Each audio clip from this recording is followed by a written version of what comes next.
판다스 데이터 프레임 시작하기 완벽 가이드에 오신 것을 환영합니다.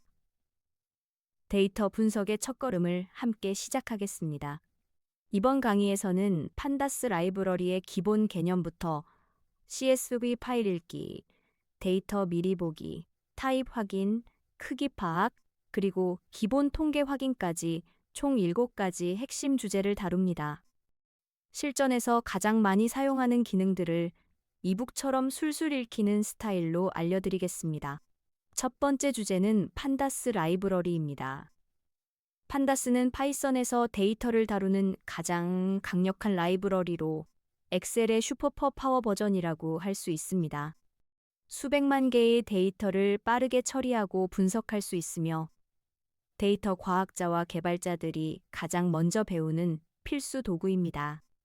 판다스를 사용하면 데이터를 표 형태로 쉽게 관리하고 복잡한 계산을 한 줄로 처리하며 대용량 데이터도 빠르게 다룰 수 있습니다. 판다스를 시작하는 기본 코드를 살펴보겠습니다. 먼저 import pandas speed로 라이브러리를 불러옵니다. 전 세계 개발자들이 사용하는 관례로 pandas를 PD로 줄여서 사용합니다. 다음으로 딕셔너리 형태로 데이터를 만들고 PD data frame 으로 감싸면 표 형태의 데이터 프레임이 완성됩니다. 이 코드는 이름, 나이, 직업이라는 3개의 열과 3명의 데이터를 가진 간단한 데이터 프레임을 만듭니다. 주의할 점은 판다스는 기본 라이브러리가 아니므로 pip install pandas로 먼저 설치해야 한다는 것입니다. 두 번째 주제는 데이터 프레임과 시리즈의 개념입니다. 데이터 프레임은 행과 열로 이루어진 2차원표 형태의 데이터 구조이고 시리즈는 하나의 열만 가진 1차원 데이터 구조입니다. 쉽게 비유하자면 데이터 프레임은 여러 과목 성적표, 시리즈는 한 과목 성적표와 같습니다. 데이터 프레임은 여러 개의 시리즈를 모아놓은 것으로 각 열이 하나의 시리즈이며 이것들을 옆으로 나란히 붙여놓으면 데이터 프레임이 됩니다. 데이터 프레임과 시리즈를 만드는 코드를 살펴보겠습니다. 시리즈는 PT series에 리스트를 넣고 name 매개 변수로 이름을 지정합니다. 출력하면 왼쪽에 인덱스, 오른쪽에 값이 표시됩니다. 데이터 프레임은 PTE data frame에 딕셔너리를 넣으면 됩니다. 딕셔너리의 각 키가 열 이름이 되고 그 열의 데이터가 됩니다. 데이터 프레임에서 한 개의 열을 꺼내면 자동으로 시리즈가 되며 df 대괄호 열 이름 또는 diff.열 이름 형식으로 꺼낼 수 있습니다. 세 번째 주제는 CSV 파일 읽기입니다. CSV는 쉼표로 구분된 데이터 파일로 판다스의 readccb 함수를 사용하면 CSV 파일을 데이터 프레임으로 간단히 읽어올 수 있습니다. 이것은 실무에서 가장 많이 사용하는 데이터 불러오기 방법입니다. readccbb 함수는 파일 경로를 지정하고 엔코딩 매개 변수로 한글 깨짐을 방지하며 엑셀 파일도 readexcel로 읽을 수 있습니다. CSV 파일을 읽는 다양한 방법을 살펴보겠습니다. 기본 사용법은 ptreadccSV에 파일명을 넣는 것입니다. 한글이 포함된 파일은 encoding at p를 추가해야 깨지지 않습니다. 구분자가 쉼표가 아니라 탭인 경우 cp 매개 변수로 \t를 지정하고 특정 열만 필요하다면 usecalls 매개 변수에 열 이름 리스트를 넣으면 됩니다. 이렇게 하면 필요한 데이터만 선택적으로 읽어서 메모리를 절약할 수 있습니다. 네 번째 주제는 head와 tail로 데이터 미리 보기입니다. 대용량 데이터를 다룰 때 전체를 한 번에 보기는 어렵습니다. head는 처음 몇 개 행을, tail은 마지막 몇 개 행을 보여줍니다. 데이터 구조를 빠르게 파악하는 데 유용하며 기본적으로 5개 행을 보여주고 괄호 안에 숫자를 넣어 개수를 조절할 수 있습니다. head와 tail 사용법을 코드로 살펴보겠습니다. df4head는 5개 행을 보여주고 df-head는 처음 10개 행을 보여줍니다. 마찬가지로 df-tail은 마지막 5개 행을, df-tail은 마지막 3개의 행을 보여줍니다. 이 함수들은 데이터로 로드되었는지, 구조가 예상과 맞는지 빠르게 확인하는 필수 함수입니다. 특히 CSV 파일을 읽은 직후 가장 먼저 실행하는 함수입니다. 다섯 번째 주제는 info로 데이터 타입 확인입니다. info 메서드는 데이터 프레임의 전반적인 정보를 요약해서 보여줍니다. 각 열의 데이터 타입, 결측값 개수, 메모리 사용량 등을 한눈에 파악할 수 있어 데이터 분석 전 필수적으로 확인해야 합니다.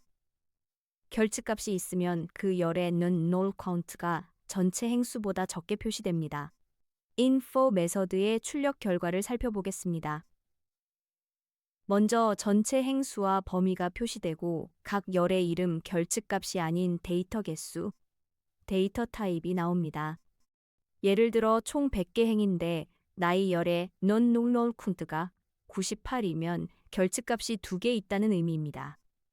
마지막에는 각 데이터 타입의 개수와 메모리 사용량이 표시됩니다.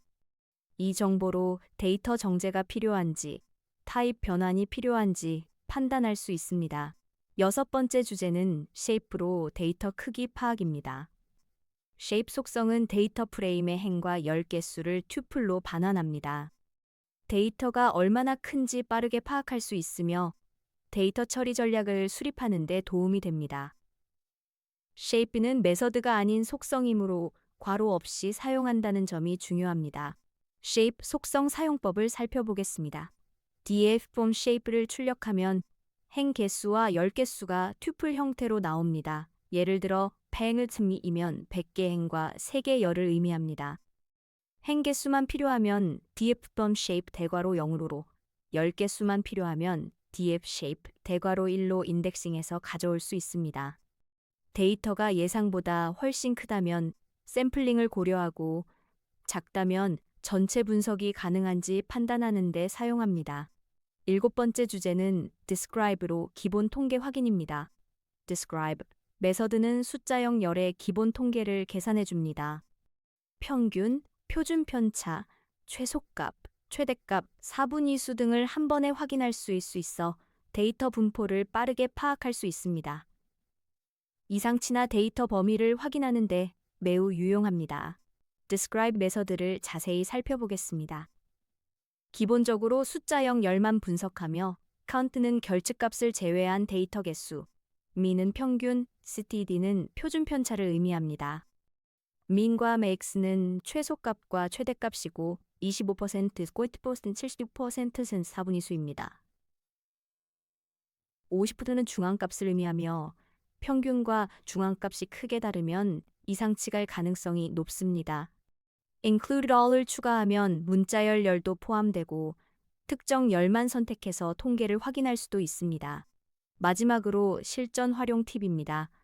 판다스 데이터 프레임을 효과적으로 사용하려면 몇 가지 습관을 들이면 좋습니다. 데이터를 불러온 후 항상 head, info, shape, describe를 순서대로 확인하는 루틴을 만드세요. 한글 데이터는 항상 encoding at fit A를 지정하고 대용량 데이터는 먼저 샘플링으로 테스트한 후 전체를 처리하는 것이 안전합니다. 데이터 확인 루틴을 코드로 정리하겠습니다.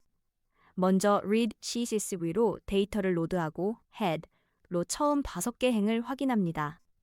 다음으로 info로 데이터 타입과 결측값을 확인하고 shape로 전체 크기를 파악합니다.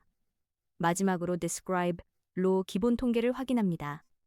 이 순서대로 확인하면 데이터 구조, 결측값, 크기, 분포를 모두 파악할 수 있습니다. 이것이 판다스 데이터 분석의 시작점입니다. 판다스 데이터 프레임의 기초를 마스터하셨습니다. 이제 실전 프로젝트에 적용해 보세요. 감사합니다.